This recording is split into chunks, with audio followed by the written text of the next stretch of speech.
Hello YouTube, and welcome back to another book review from me, your host Logan Albright.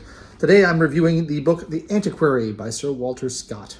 I was recently on a trip to Edinburgh, Scotland, and in that city there is an amazing large monument in memorial of Sir Walter Scott. He's a very beloved author of the city, and I realized at looking at this impressive memorial that I didn't know anything about him, and I didn't know anything about his work. I've never read anything by him. I didn't even really know what he'd written. I've heard of Ivanhoe, but I'd never heard of anything else that he'd written. And so I thought that's a crime. That's a big gap in my education, my literary education. So I decided to go out and get one of his books, and I bought this in Edinburgh. It's the Oxford World's Classics edition. These are always nice editions. They have lots of explanatory notes, which is particularly helpful in this volume, which I will get to in a minute. And this was written in the early 19th century. It's the third of his so-called Waverly novels, because his first novel was called Waverly. They're basically a series of historical romances, and they are written in a style which could be described as quite wordy and kind of old-fashioned in the way it's written. And in this novel in particular, he uses a lot of Scotch dialect. And that dialect is not always easy to understand. And thankfully, Scott has provided a glossary at the end to help you understand some of the words that the Scottish people use that are not used in the rest of the English-speaking world. So that's quite useful. Writing in dialect, it's sort of a mixed feelings about it, because it can give a certain charm and you can really get a sense of the way that the characters speak and their personalities, but it can be a little bit difficult to translate those kind of deliberately misspelled words on purpose from the page to your inner voice to understand what's being said. And Scott does it a lot. He does it with a couple of kind of native Scottish characters. There's also a German who he writes in dialect, and that's always fairly amusing. So I kind of like it. I'm sort of a fan of people writing in dialect, but I know it's very unpopular nowadays. It used to be much more popular in the 19th century. And this novel takes place in the late 18th century, around the time of the American Revolution, and Britain had all sorts of wars going on, both with America and with France, I guess. I don't really know too much about the history of the British military at that time period, but it seems like they were worried about war with France, at least in that. And his goal with this novel was to try to kind of capture what life was like at the end of the 18th century in Scotland. He was sort of a little portrait of what life was like. And that makes sense when you read someone say that was his goal with the novel. It makes sense because the novel was not very long on plot. It is not a gripping kind of beat by beat adventure story where lots of things happen. It's much more atmospheric. It's much more conversational. It's much more people just living in this town and learning about the characters and their various roles that they fill. And there's a very thin kind of plot that holds it all together.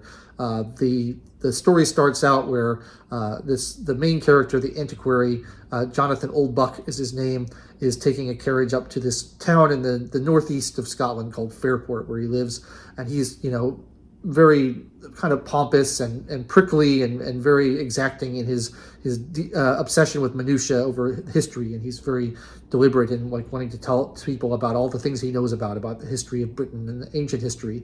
And so he's really into that kind of stuff, and it's a little bit tedious sometimes, but it's also interesting. There's a conversation halfway through about the Pictish language, because the Picts were early settlers in Britain, or conquerors in Britain, depending on how you want to look at it. And we don't know very much about their language. He was having an argument with another character about whether or not their language was Celtic or Germanic, and I found that fascinating because I love languages, and I particularly love Celtic languages. So I was really interested in that. We now know, in the 2 centuries since this novel was written, Pictish was a Celtic language, not a Germanic language. But that argument was interesting to me. But that's the kind of stuff that the character talks about throughout the novel. Anyway, he's taking a carriage up to Fairport. He's joined by this younger man named Lovell, and he doesn't know very much about him, and no one really knows why he wants to go to Fairport. He won't tell anybody. He doesn't really socialize or do anything once he gets there, and no one can figure out why he's there. And that's sort of at least the originating and the central mystery of the book for the first half of it. Lovell eventually sort of disappears from the narrative. He gets on a ship and vanishes for about 150 pages, which is a little bit disappointing because that's sort of what you were thinking the story was going to be about. But it's not really about that. He's just one of several characters that you get to know. There's a The most amusing kind of comic figure in the novel is a local beggar in Fairport named Edie Ochiltree.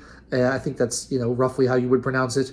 And he speaks in very thick Scottish dialect, and he's always kind of getting into trouble and being involved in everybody else's business. And he's sort of a funny character who just sort of exists on the periphery of society, but everyone knows him and kind of likes him.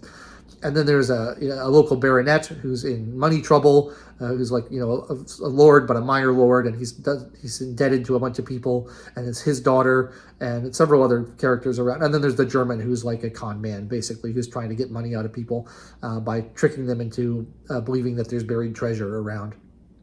The buried treasure kind of forms what you could call the plot of this. There's a couple little things that happen. There's an adventure on the seacoast when the tide is coming in too rapidly and people are in danger of getting trapped there. And then there's a treasure hunt where they look in the ruins of this old monastery to try to find treasure.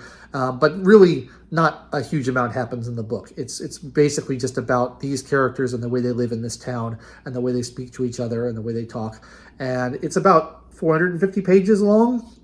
So it's, a longish novel, not super long, but it's not super short. And the language I found fairly difficult starting out. It's very antiquated type of writing.